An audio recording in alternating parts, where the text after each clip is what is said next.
a politician and a bureaucrat in each of the provinces that wants to protect their little empire. And that's why we have such difficulty in moving goods from one province to another. Take trucking, for example. We have different trucking rules in each province. Well, that's a problem when trucks go from province to province. In fact, there are rules guiding truckers that have to drive just during daylight, but can you believe it? We can't agree from one province to another on what is daylight. Maybe we need to shed some light on that problem and have a national definition of what constitutes daylight so our truckers know when they can drive and when they can. Apparently, a truck is dangerous at a certain weight load in New Brunswick, but not dangerous in neighboring Nova Scotia, because the weight loads are different. So what is the trucker supposed to do when he gets to a provincial boundary? Dump 1,000 kilograms of freight on the side of the highway? Or maybe not ship it at all, or maybe just ship it all to the United States so that we're ever more dependent on them. No, we need to bring together the premiers of this country and agree to knock down all the barriers that we have truly pan-Canadian free trade, one Canadian free market of consumers, of workers, of Canadians buying from and supporting other Canadians. Hey everybody, welcome back to the channel. Today we're listening to the man, Pierre Poilievre. I can't wait for him to be in charge. He will put Canada first. He will make our jobs come back. Everybody who is non-vaccinated will be going back to work the way it should be. It's just going to be, and he's going to make Canada great again. Sorry, I just got a little text. Like and subscribe, everybody.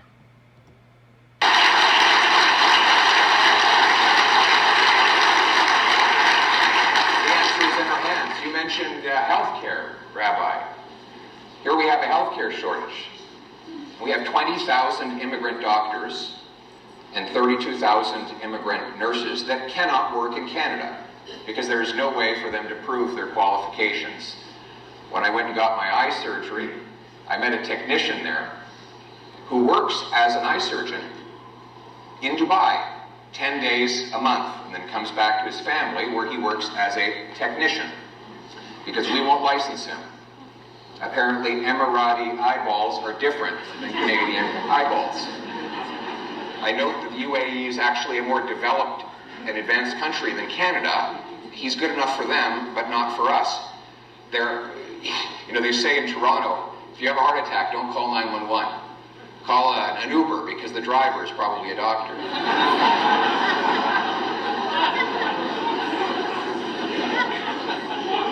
So, 85% of Filipino nurses in Canada can't work as nurses. In the States, they can take a test in a few weeks and prove that they're up to the American standard and get working. We have a solution. The answer, Rabbi, as you would say, is in our hands. We know because we already answered the problem back in 1952 when we agreed on a national standard for the licensed trades. You want to be a mechanic, you take the Red Seal program and test, you prove you can be a mechanic, you get a stamp, you can work anywhere in Canada. Why don't we do the same thing for the professions? A Blue Seal standard, so anyone, including Canadian kids trained at foreign medical schools, can come back, quickly take a test, prove they're qualified, and let's get these thousands of people working in our hospitals.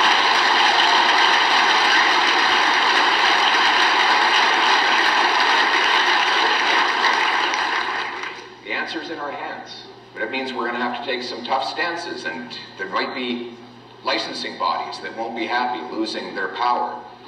But the answer is for us to take back control of these decisions. I find it rather hilarious that today we're concerned that the U.S. president might put tariffs on our energy products when we've spent the last 10 years blocking our own energy sector from reaching any other market.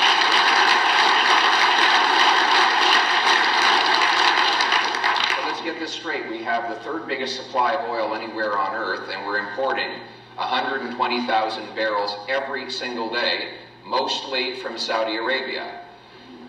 Almost all of our oil, about 90%, is going to the United States at a massive price discount. On an average day, we get about $15 below the global price.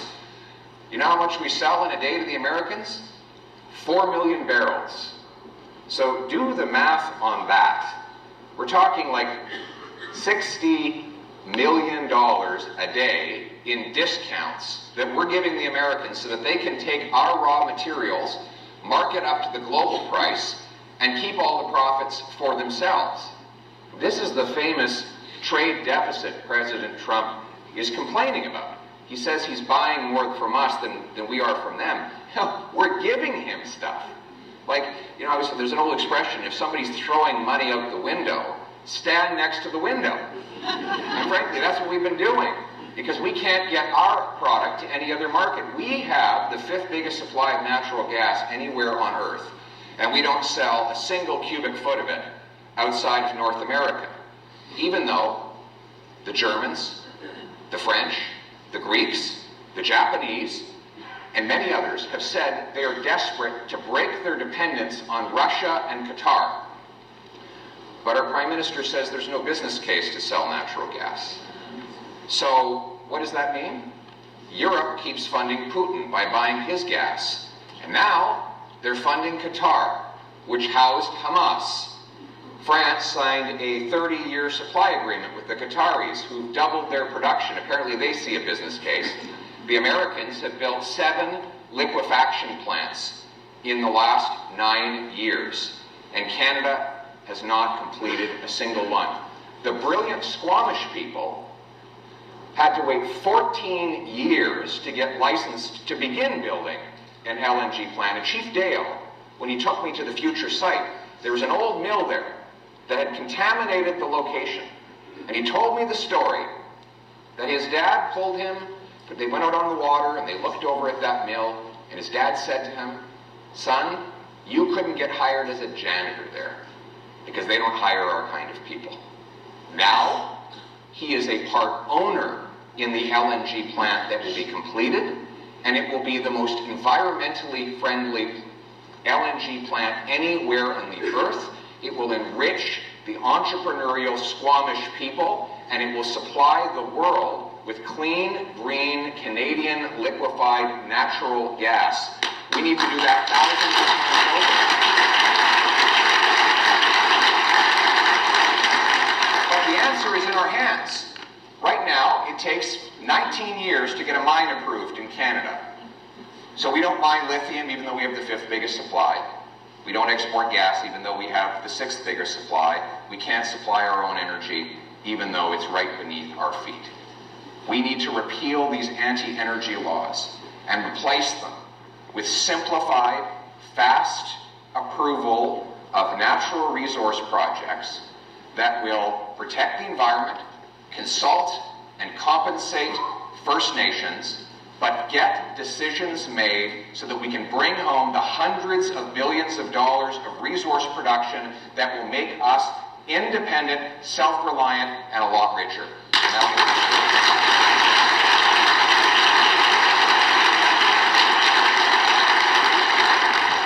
We have the best case for natural gas, and you talked about the environment. The biggest reduction in greenhouse gases in the history of the world was when the Americans discovered fracking. Even though the so-called environmentalists opposed fracking, what fracking did is it produced an abundance of very low-cost natural gas that powered the electrical grid. And what did it replace? Much dirtier coal.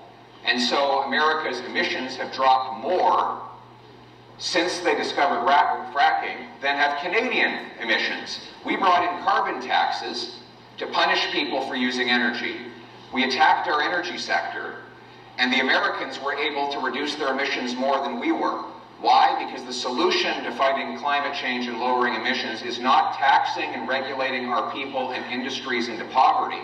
It's unleashing a massive abundance of clean, green energy to displace dirtier forms. It is through richness and wealth.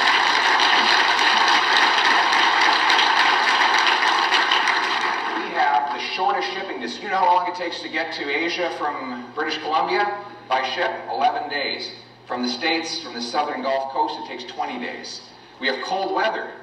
You don't know anything about cold weather here. I have no idea. In Ottawa, it gets so cold, there are sometimes politicians seen with their hands in their own pockets. The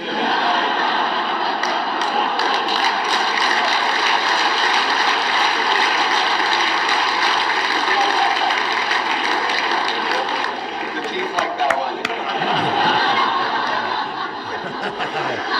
Oh my goodness. We've got to make fun of ourselves once in a while, I think. But the great thing about cold weather is it helps liquefy gas. It's actually 25% less energy intensive to liquefy gas in Canada than in the US Gulf Coast, because you have about 11 degrees less you have to pull out of the gas to turn it into a liquid.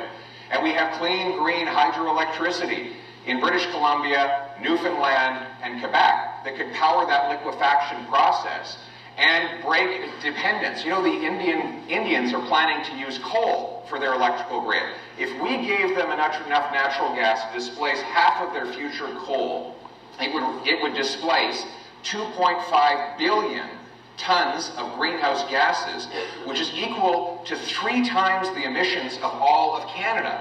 That is a far better way to fight climate change than to impoverish our people with endless taxes and to block the First Nations from having their chance at economic independence. And furthermore, Chief, I want you to know, I'm going to allow companies that get the consent of First Nations to pay a share of their federal corporate taxes directly to local First Nations communities to create economic independence so that the First Nations people do not have to go to Ottawa to ask for their money back in the future.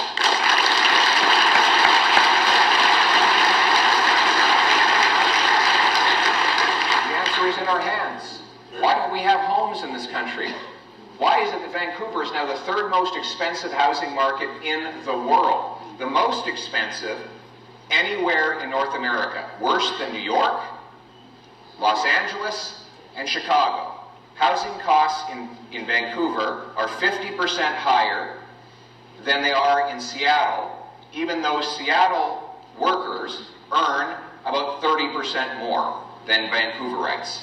Same is true when you make the comparison between Toronto and Chicago or other major metropolises across this country. We have the worst housing costs anywhere in the G7. How is that possible? Let's think about this for a second. Housing should be dirt cheap in Canada because we have the most dirt to build on.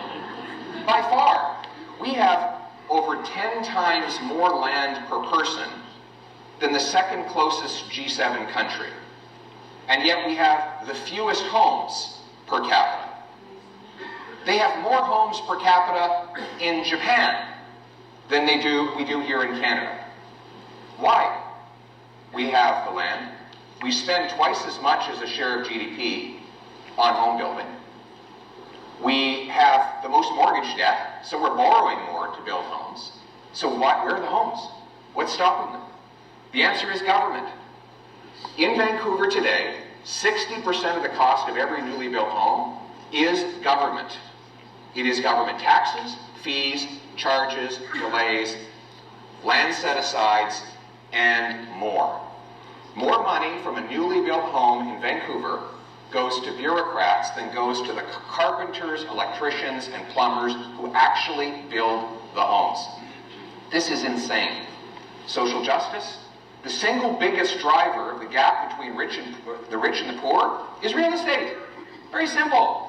When housing costs are unaffordable, the poor can never afford a home, and the very wealthy get much wealthier because their housing values go up. That's the biggest driver of poverty and despair. It's why we have such an increase in mental health problems, because our youth believe they will never be able to start a family or have kids. There's nowhere to put the kids.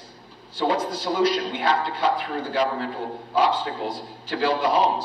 I will start by eliminating the federal GST on new homes to save up to $50,000. I'll pressure the provinces to do the same to bring that savings over $100,000. And I will put in place powerful financial incentives to get the municipalities to speed up permits, free up land, and cut development taxes so that we can build 15% more homes every year. The answer is in our hands. Let's build the homes that we need. Damn right. I've been waiting for my permit so I could fix my foundation since last May, and I still even haven't got it. And I'm in still Stormont. I've been waiting for a long time, and I don't think I'll ever get it until we get an election. Like and subscribe, everybody. God bless. Stay safe, stay warm, and we'll see you in the next one, my friends.